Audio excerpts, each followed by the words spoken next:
Estamos con Julio Villamide, director de la revista Propiedades, consultor inmobiliario. ¿Cómo le va, Villamide? Buenas tardes. Hola, ¿qué tal? Gracias por haber venido. No, gracias por la invitación. ¿Cómo está el mercado? Empecemos por el 2014 y después le pregunto cómo está hoy, pero ¿cómo cerró 2014? 2014, para ser gráfico, empezó el primer semestre como para ser el cuarto mejor año del ciclo de 12 de expansión que tenemos en la economía uruguaya y terminó siendo el cuarto peor. ¿Y qué pasó en el medio? Y en el segundo semestre hubo un retroceso importante en el nivel de transacciones. Estábamos a julio con un 7% arriba en compraventa respecto a igual periodo del año anterior y terminamos el año 7% abajo, así que el segundo semestre hubo una caída importante, atribuible en cierta forma a las elecciones que siempre generan incertidumbre y siempre tradicionalmente no son buenos años para el sector inmobiliario. Lo único que resultaba llamativo que 2014 parecía un año que no se había enterado que había elecciones. Por eso. Bueno, en el segundo semestre sí se enteró. Y después el conflicto de los registrales, que fue muy prolongado y trancó mucho, y eso patea decisiones para más adelante. Entonces, eso fue un poco 2014, terminó 7% abajo, repito, el cuarto peor año de este ciclo respecto a 2013. Respecto a 2013 en compraventas de Montevideo. En venta de unidades nuevas en Montevideo, también cerramos como 8% abajo, pero con una caída de 22% en la costa, en venta de viviendas en los barrios costeros, siempre respecto al año anterior, y 49% arriba en venta de viviendas de interés social, promovidas por el nuevo marco legal. Exactamente. Pero como el peso relativo de las BIS todavía no es muy importante en el total, terminamos con una caída que, si hubiera sido por las BIS, hubiera sido una subida importante, porque de hecho en el último trimestre del año pasado se batió el récord de venta de viviendas de interés social, desde que la ley existe. Se está vendiendo lo que se construyó durante este tiempo. Sí, y la perspectiva es que en 2015 se venda más, porque hay más volumen de unidades a la venta, y también porque más consumidores están entendiendo que su estrategia de esperar a que los precios bajen no está siendo una buena estrategia para sus finanzas. Recordemos que la vivienda de interés social prevé por ley la promoción de la construcción en algunas zonas de Montevideo, fundamentalmente alejadas de la costa, o barrios donde hacía mucho tiempo no se construía, algunos donde hacía 100 años que uno no veía una obra, ¿no? Sí, por lo menos con inversión privada. Claro, había algunas iniciativas del Banco Hipotecario. Ahora, ¿no están muy caras las viviendas de interés social? Es probable, pero está caro el costo de construcción en Uruguay, ¿no? Nosotros estamos viajando a Paraguay y ahí lo atractivo es que el costo de construcción es muy barato, porque los obreros ganan la tercera parte de lo que gana un obrero de la construcción en Uruguay, y las leyes sociales son menores, y entonces el costo final de la construcción es más barato. Entonces, esa es la parte linda, pero ahora cuando termino la vivienda y la voy a vender, tengo el mismo problema. La gente gana también la tercera parte de lo que gana en Uruguay. Entonces tengo un producto de menor valor, pero consumidores que también ganan menos. Yo creo que aquí el desafío que tenemos hacia adelante, y lo tiene el sector privado básicamente, es incorporar sistemas constructivos más avanzados, mejorar la productividad a través de la capacitación, etcétera, porque la productividad en el sector de la construcción cayó, sobre todo en el sector de albañilería, de acuerdo a lo que dicen las empresas constructoras. Y eso es un combo complicado, porque tenemos, por un lado, convenios bienvenidos de recuperación salarial del orden del 4 o 5% anual en el sector de la construcción, pero si eso uno lo combina con caídas de productividad de entre 10 y 30%, el combo final es un producto que termina siendo caro. Y como el riesgo de las viviendas de interés social es 100% privado, obviamente los privados intentan cubrirse o directamente no invierten, ¿no? Claro, porque me parece que la ley consiguió movilizar el mercado de la construcción, la inversión, que en la costa quizás venía bajando, pero no sé si atendió socialmente a los interesados en comprar vivienda nueva, ¿no? Digamos, para segmentar de manera muy gruesa, antes de la ley, los segmentos 9 y 10, los de ingresos más altos, estaban sobreatendidos por la oferta privada, había demasiada, es decir, prácticamente el 80% de la producción de vivienda nueva en promedio iba para ese 20% de la demanda, y digamos que en teoría los segmentos más bajos los atendía el sector público, Plan Juntos, PIAE, alguna construcción de vivienda, cooperativas, etcétera. Pero nos quedaba toda la franja media que no la estaba atendiendo nadie. Y esa es la propuesta que hicimos desde la asociación. Históricamente era Banco Hipotecario. Claro, pero como el Banco Hipotecario desapareció en el 2000, nadie cubría ese segmento. Entonces, cuando hicimos la propuesta desde la Asociación de Promotores, teníamos 3 preocupaciones. La primera es que estábamos yendo a una saturación en la costa, que ya la habíamos visto en los 90, y eso terminaba impactando negativamente en el mercado y más tarde en los puestos de trabajo, etcétera. Necesitamos, a través de una política de premios y castigos, redirigir parte de esa inversión hacia un segmento que no lo estaba atendiendo nadie y estimular la construcción nuevamente por parte del sector privado de viviendas de clase media. Sabíamos, y así se lo dijimos al gobierno, que el sector privado iba a tender a atender los segmentos 8 y 7, que son los que están por debajo de la demanda más solvente, y que iba a dejar un poco para después el 6, 5 y el 4. Que también están dentro de la franja media, pero de menores ingresos. Y eso es efectivamente lo que está pasando. Ahora que se empieza a saturar un poco la oferta en esos segmentos, ya hay empresas constructoras que están tratando... Hay un efecto derrame, digamos. Sí, hay un efecto de derrame y además todo lo que se construye es bienvenido, porque todo es buenísimo para la ciudad. Hay gente que dice, hay muchas que le están comprando extranjeros para ofrecerlas en renta. Magnífico, porque tenemos 100.000... Parte de los grandes cambios habitacionales que están ocurriendo en este país es que tuvimos un verdadero tsunami de nuevos hogares arrendatarios en los últimos 10 años, que del entorno de las 100.000 familias nuevas, inquilinas en todo el país, que si no hubiera habido miles y miles de millones de dólares de pequeños inversores que se volcaron en comprar y construir viviendas para alquilar, los precios que hoy son altos de los alquileres serían sensiblemente más altos y probablemente muchos no hubieran podido acceder a alquilar y hubieran terminado un asentamiento como terminaron durante muchos lustros anteriormente. Entonces, yo creo que todo lo que está pasando es bienvenido, aún la participación de inversores extranjeros que compran viviendas para volcarlas a alquilar, porque Uruguay necesita de acá a 20 años 250.000 viviendas nuevas para alquilar solamente. Eso es una... ¿Por qué necesita eso? Y porque si nosotros queremos retornar a los niveles de arrendatarios que este país tenía, sobre todo el área metropolitana de Montevideo, cuando no había asentamientos irregulares, estoy hablando antes de 1985, entre el censo del 75 y el 85, que es más o menos un tercio de los hogares eran arrendatarios en el área metropolitana de Montevideo. Y quiero también que en el interior haya una proporción no tan alta, pero también bastante más elevada de la histórica, de inquilinos, y a su vez calculo el crecimiento de los hogares en base a la disminución en el tamaño de las familias, que se acelera durante los periodos de expansión económica y de acceso a vivienda más fácil de lo habitual. Ese es el número que se necesita de acá a 250.000 viviendas. Solo para rentas, y otro tanto para propietarios, o sea, son todas nuevas en definitiva, porque de lo contrario alguna de ellas podría ser hoy una vivienda vacía que pudiera reciclaje para el mercado de alquileres, pero es mínimo. Entonces,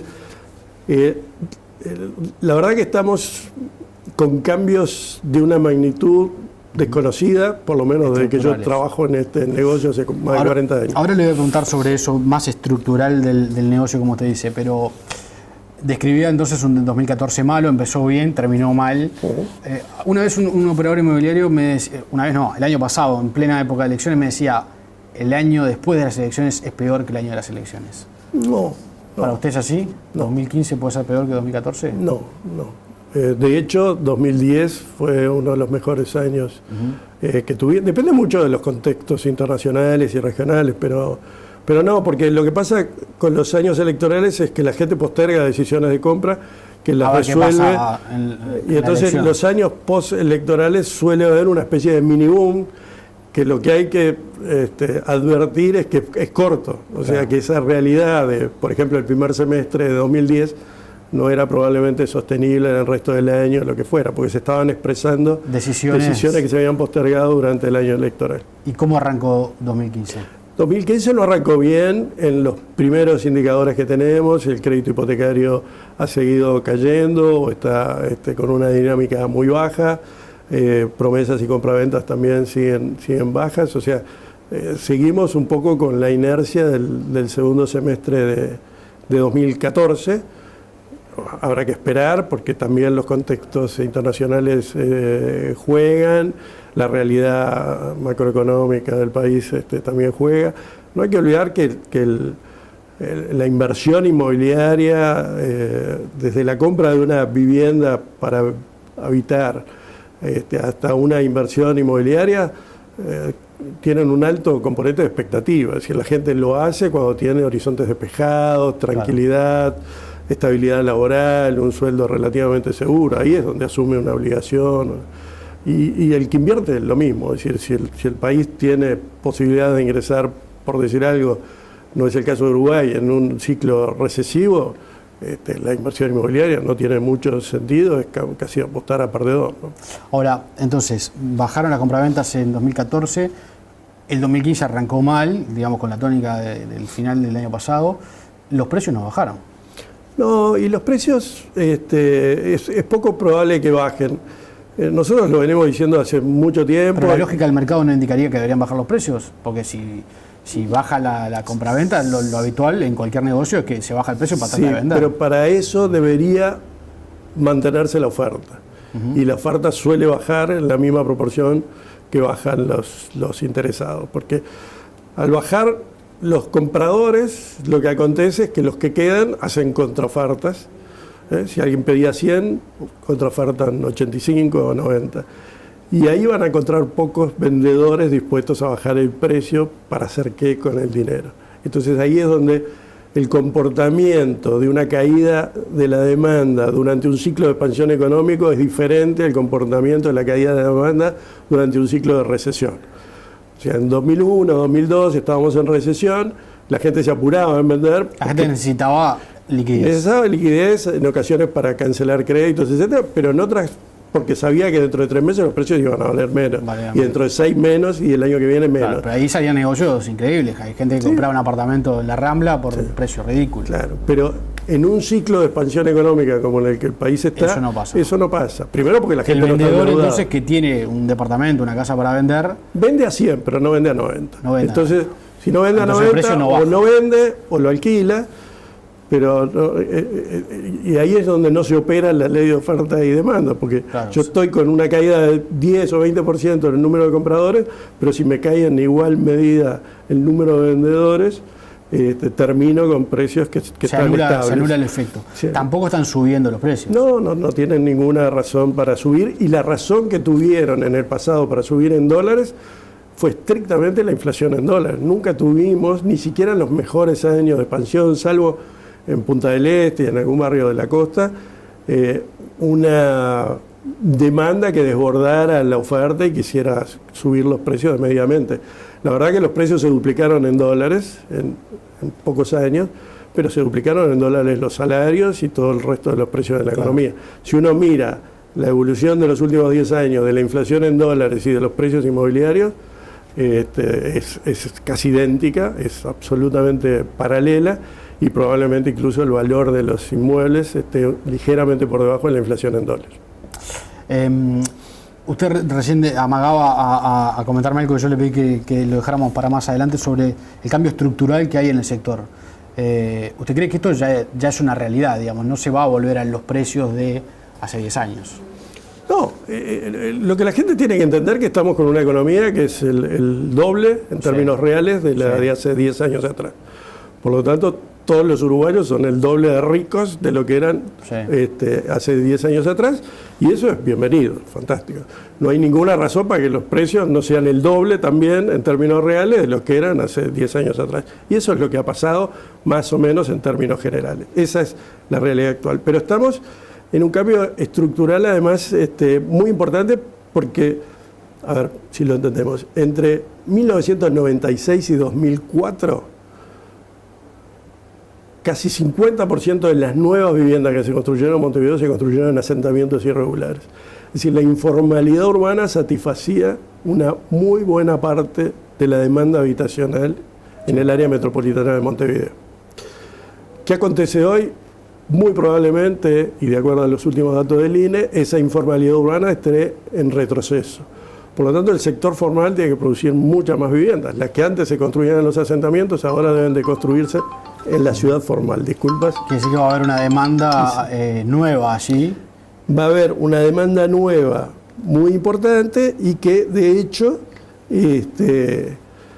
ya está significando una presión sobre los precios de los alquileres. Decíamos que hay casi 100.000 familias más arrendatarias de las que había hace 10 años atrás, y eso obviamente es una presión sobre los valores.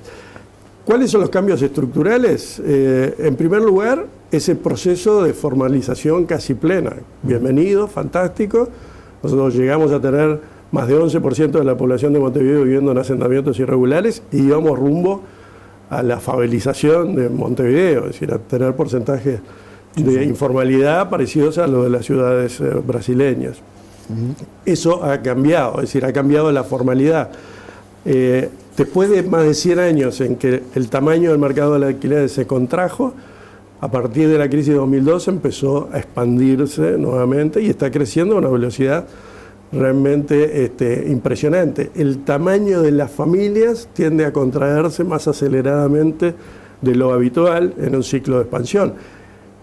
Nosotros tenemos 2.9 personas por familia en Uruguay. Si pasamos de 2.9 a 2.8, y eso lo podemos hacer en 5 años, necesitamos 42.000 viviendas más solo para eso. Y hay, que creo que es el cambio más claro respecto del pasado, una especie de política habitacional que no se pactó, que los partidos no pactaron, que no está escrita, pero que en la práctica está funcionando de manera fantástica y desde 2002 en adelante muy claramente. Todas las leyes se han votado por unanimidad en este tema y además no ha habido nuevas regulaciones del mercado de alquileres, también una especie de pacto implícito entre todos los partidos. Todo eso es un escenario absolutamente nuevo, con un mercado hipotecario que está creciendo nuevamente, renaciendo de sus cenizas y que tiene un horizonte despejado a 20 años. ¿Siguen llegando capitales extranjeros como llegaban hasta hace unos años a Uruguay a invertir en el mercado inmobiliario?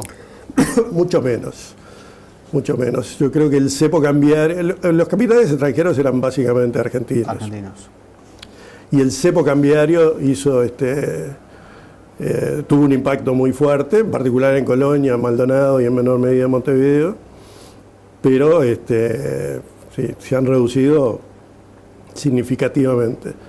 Y de Europa, mucho menos, porque en Europa ya han aparecido oportunidades de inversión en países como España, por ejemplo. Claro. Ahora, de todas maneras, ¿siguen llegando capitales desde Argentina a Uruguay o hay un abandono total del mercado, digamos? No, hay un nuevo público de argentinos, que es un público de clase media argentina, ¿no? Es decir, menor poder adquisitivo. Sí, el que teníamos 2007, 2008, 2009 era gente de clase alta argentina, que tenía mucho dinero para invertir. ¿Y invertía en qué y qué montos? Invertía en apartamentos de bajo precio, pero compraba el por mayor, es decir, era habitual que compraban 7, 8 apartamentos, en ocasiones para revender incluso. Para revender. El público de clase media argentina que tenemos desde hace algunos años es un público que compra para renta y lo que busca es obtener rentas que duplican las que ofrece hoy Buenos Aires y la certeza jurídica que ofrece el Uruguay, más la posibilidad de entrar y sacar dólares, vender en cualquier momento, repatriar los dólares. Una libertad que no existe en Argentina ahora. Sin ninguna restricción. Creo que eso es lo que... Es un perfil que entonces familiar, de personas que tienen determinado monto de dinero y buscan una oportunidad de comprar un apartamento y alquilarlo. Ya no se ven compradores que compren 7, 8 unidades. Vienen a comprar una o dos. Para alquilar. Para alquilar y en general viene la familia, en valores de 120, 130 mil dólares, 100 mil, si pudiera ser menos de 100 mil, pero casi no hay nada, mejor. Ese es el perfil de los clientes, que además Si la diferencia entre el blue y el oficial se dispara por encima del 35%, desaparecen y reaparecen cuando, como ahora, esa brecha se achica al entorno del 30%. ¿Y son sensibles también a la realidad, a la coyuntura argentina? Tremendamente. O sea, uno tiene que tener, pero nosotros trabajamos mucho a través de una inmobiliaria argentina con compradores argentinos, tiene que tener todo su flyer y su promoción digital preparada y esperar el momento en el que lanzarlo, porque mataron a un fiscal o anunciaron un proyecto para aumentar impuestos o lo que fuera, y eso sensibiliza a ese tipo de público y ahí se genera... Aparece muerto Nisman y aumenta la venta. Y en Montevideo aumenta la venta de apartamentos. Aumenta la venta de apartamentos por unos días. Sí, es un reflejo...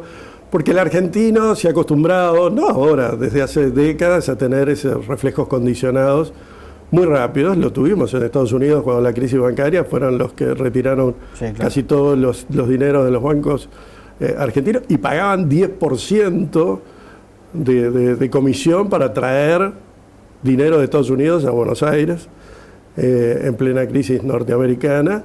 Y algunos bancos norteamericanos se quejaban de lo poco fieles que eran esos clientes, pero aquí también lo vivimos en 2002 cuando vinieron a retirar los capitales. Son de muy rápida respuesta porque su supervivencia como nación y como individuos les obliga a estar muy atentos a esas señales, y a veces sobreactúan. Y sobreactúan actuando también masivamente, ¿no? Son gregarios en su comportamiento. Si el amigo o el vecino cruzó y compró en Montevideo, por alguna razón será, y eso boca a boca empieza a funcionar. Y si mañana hay un titular que dice la FIP tiene las bases de datos de todos los que tienen depósitos, como pasó hace 2 o 3 años, todos los que tienen depósitos en las cuentas en Uruguay, por 3 semanas no hay un comprador argentino en el mercado. Desaparecen. Totalmente, como un cardumen cuando y vuelven a aparecer cuando hay un hecho político que conmueve a Argentina. Sí, pero hay que acostumbrarse de trabajar con ese público y de estar atento a toda la información. Yo leo antes los diarios argentinos que los uruguayos. En la mañana es Infobae, Nación, Clarín, etcétera, y después me dedico al Observador, etcétera, porque... ¿Es un buen momento para comprar un apartamento en Buenos Aires para un uruguayo? Es un buen momento para comprar un apartamento. Fue mejor momento hace 6 meses. Ahora los precios ya han subido en dólares porque afortunadamente para Uruguay han resuelto planchar el dólar durante todo el verano y nos generaron una temporada turística fantástica respecto de lo que se pensaba 6 meses antes. Y por lo que de todas maneras hay oportunidades que serían impensadas en una época. Sí, de todas formas, yo recuerdo en la época de la hiperinflación de Alfonsín, tener amigos que vendían un auto acá y se compraban un Bonambiente Barrio Norte en Buenos Aires, en el año 89. Esas cosas no se dan. Uno no vende un auto a ese extremo, no se llega. Salvo que venda una alta gama. Y compra un apartamento. Sí, en la boca. Pero sí, los precios llegaron a bajar bastante, pero ahora con el dólar, con el blue a 12 y algo, yo fui hace 1 año y medio y cambié a 11 en el paralelo, y la verdad que estaba todo regalado, absolutamente regalado. Desde ese momento tuvimos una inflación del 50%. Villamide, ¿qué pasa en Punta del Este? En Punta del Este lo que está pasando es que hay obras que no empezaron, hay de las 70 proyectos que no comenzaron a construirse. Las que se empezaron a construir van avanzando, más lento de lo habitual, pero van avanzando y se van a terminar. Pero hay una burbuja allí, había una burbuja. No, había un exceso de metros cuadrados en ejecución. Burbuja no, porque los precios, la verdad que nunca crecieron en Punta del Este por encima de la inflación en dólares en Uruguay. Que para usted es la señal de burbuja, una de las tantas señales de burbuja, ¿no? Pero no crecieron por encima del resto de los precios, ni siquiera en los mejores años. Pero 1 millón de metros cuadrados en ejecución era demasiado para una ciudad que tiene 40.000 viviendas bien contadas. Entonces, lo que está aconteciendo son esos clásicos periodos de depuración y ajuste. ¿Y se está vendiendo algo? ¿Hay negocios? Hay negocios por valores altos. Hay gente que está comprando poca, pero hay transacciones que no las hemos hecho nosotros, pero que conocemos de millones de dólares, apartamentos que de repente pagan 70, 80 mil dólares de gastos comunes anuales, ¿no? Sí, claro. Son pocos negocios, pero bueno, en general grandes. Después en el resto se vende con dificultad, algunos apartamentos han bajado un poco de precio y los venden con financiamiento y van saliendo en definitiva de esa mercadería. Yo creo que es un proceso natural. ¿No cree que haya una luz de alerta allí? ¿Cree que no, creo que ya la hubo. El mercado lo va... Ya la hubo y está en un proceso de depuración necesario para cuando un mercado comete excesos, luego tiene que depurarse. Lo estamos viendo en España, que pasó 5 años sin construir prácticamente vivienda nueva hasta que se fue agotando el stock, que todavía sigue siendo muy importante. Si yo considero el stock por cada 1000 habitantes que tienen las principales ciudades españolas, estoy muy por arriba de ciudades como Montevideo, por ejemplo, aún considerando esas miles de viviendas que había sin vender en la costa. Y el buen dato de estos últimos tiempos, estos últimos semestres, es que el stock sin vender en la costa, pese a que las ventas han caído, está cayendo. Claro. Está disminuyendo, porque cayó más el lanzamiento de nuevos productos. Entonces, el mercado se tiende a equilibrar. Es un combo que era lo que se pretendía cuando se presentó la propuesta. Claro. La formalización de la ciudad, la redensificación. Nosotros teníamos una ciudad de tres realidades bien distintas y la tuvimos durante mucho tiempo. Una costa que era de comportamiento de primer mundo, en cualquier indicador que uno quisiera mirar, embarazo adolescente, mortalidad infantil, pobreza, etcétera. Los indicadores de los barrios costeros eran de un país desarrollado.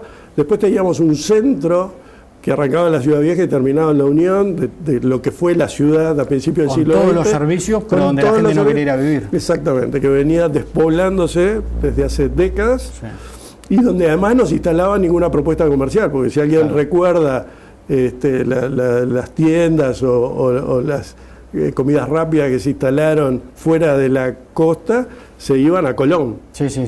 Al norte, donde estaba creciendo muchísimo la población en los barrios de la periferia, pero se salteaban el centro. Sí. Bueno, eso ahora está cambiando. Obviamente con el nuevo centro hay un polo allí en el medio de esa ciudad que se deprimía y se vaciaba, y hay un proceso muy lento, pero gradual, de aproximación de vuelta a la ciudad formal. Es decir, una de las buenas noticias es que los hijos de las personas que viven en el asentamiento, en lugar de hacerse una casita en el mismo asentamiento, como lo hacían en estos últimos 20 años, ahora se está yendo a alquilar una casita cerca, pero en la ciudad formal. Y entonces tenemos que ese proceso, recuerdo hace muchos años que visitamos un asentamiento de Cerro Norte con unos técnicos de diversas partes de América. Un economista norteamericano les preguntó a toda la gente de la comisión del asentamiento de dónde provenían, y el 100% eran ex arrendatarios del Cerro. Habían dejado la ciudad formal en el Cerro, con veredas, agua potable, todos los servicios. Para irse a 6, 7, 8 cuadras a vivir en un asentamiento. Bueno, lo que está pasando ahora es el regreso al Cerro, a la Teja, etc. Y eso es fantástico para la ciudad, porque la hace mucho más equilibrada, mucho más justa, e incluso en el mediano y largo plazo va a ayudar a los planes de mejora de los niveles de seguridad, porque una ciudad con alta segregación socioespacial genera inequidades que tienden a reflejarse en un aumento de la criminalidad, aumento que fue constante durante décadas y que yo aspiro a que en las próximas décadas podamos en principio frenarlo. Obviamente que no es solo políticas habitacionales, hay toda una multiplicidad de políticas sociales y también de seguridad vinculadas con una eventual caída en los delitos. Pero es imprescindible que las ciudades vuelvan a recuperar niveles de integración que perdieron, para que el hábitat sea menos propicio para la expansión de algunos delitos que sobre todo están muy asociados con la informalidad urbana, como el narcotráfico, por ejemplo. Villamil, le agradezco mucho por haber venido. Muy No, amable. gracias por la invitación. Muchas gracias.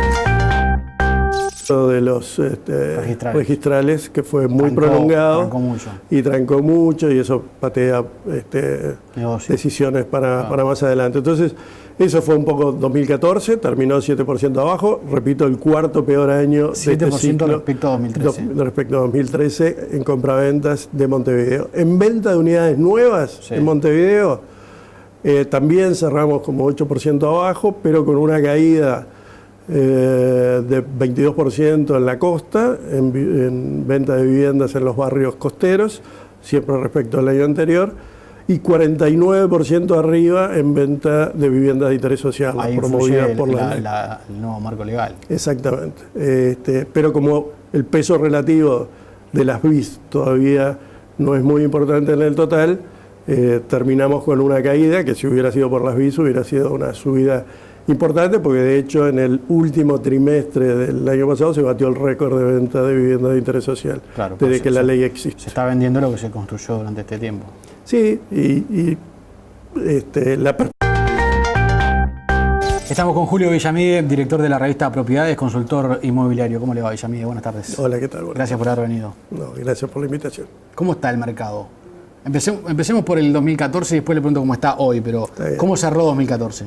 2014, para ser gráfico, empezó el primer semestre como para ser el cuarto mejor año del ciclo de 12 de expansión que tenemos en la economía uruguaya y terminó siendo el cuarto peor. ¿Y qué pasó en el medio? Y en el segundo semestre hubo un retroceso importante en el nivel de transacciones. Estábamos a julio con un 7% arriba en compraventa respecto a igual periodo del año anterior y terminamos el año 7% abajo, es decir que el segundo semestre hubo una caída importante, atribuible en cierta forma a las elecciones que siempre generan incertidumbre y siempre tradicionalmente no son buenos años para el sector inmobiliario. Lo único que resultaba llamativo que 2014 parecía un año que no se había enterado que había elecciones. Por eso. Bueno, en el segundo semestre sí se enteró. Y después el conflicto. La perspectiva es que en 2015 se venda más porque hay más volumen de unidades a la venta y también porque más consumidores están entendiendo que su estrategia de esperar a que los precios bajen no está siendo una buena estrategia para sus finanzas. Recordemos que la vivienda de interés social prevé por ley la promoción de la construcción en algunas zonas de Montevideo, fundamentalmente alejadas de la costa o barrios donde hacía mucho tiempo no se construía, algunos donde hacía 100 años que uno no veía una obra, ¿no? Sí, por lo menos con inversión privada. Claro, había algunas iniciativas del Banco Hipotecario. Ahora, ¿no están muy caras las viviendas de interés social? Es probable, pero está caro el costo de construcción en Uruguay, ¿no? Nosotros estamos viajando a Paraguay y ahí lo atractivo es que el costo de construcción es muy barato porque los obreros ganan la tercera parte de lo que gana un obrero de la construcción en Uruguay y las leyes sociales son menores y entonces el costo final de la construcción es más barato. Entonces, esa es la parte linda, pero ahora cuando termino la vivienda y la voy a vender tengo el mismo problema. La gente gana también la tercera parte de lo que gana en Uruguay. Entonces tengo un producto de menor valor, pero consumidores que también ganan menos.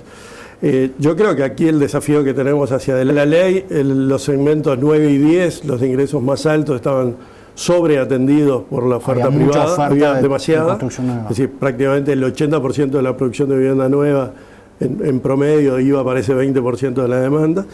Y digamos que en teoría los segmentos más bajos los atendía el sector público, Plan Juntos, PIAE, alguna construcción de vivienda, cooperativas, etcétera. Pero nos quedaba toda la franja media que no la estaba atendiendo nadie. Y esa es la propuesta que hicimos desde la asociación. Históricamente era el Banco Hipotecario. Claro, pero como el Banco Hipotecario desapareció en el 2000, nadie cubría ese segmento. Entonces, cuando hicimos la propuesta desde la Asociación de Promotores, teníamos tres preocupaciones. La primera es que estábamos yendo a una saturación en la costa, que ya la habíamos visto en los 90 y eso terminaba impactando negativamente en el mercado y más tarde en los puestos de trabajo, etcétera. Necesitamos a través de una política de premios y castigos redirigir parte de esa inversión hacia un segmento que no lo estaba atendiendo nada y lo tiene el sector privado básicamente, es incorporar sistemas constructivos más avanzados, mejorar la productividad a través de la capacitación, etcétera, porque la productividad en el sector de la construcción cayó, sobre todo en el sector de la albañilería, de acuerdo a lo que dicen las empresas constructoras.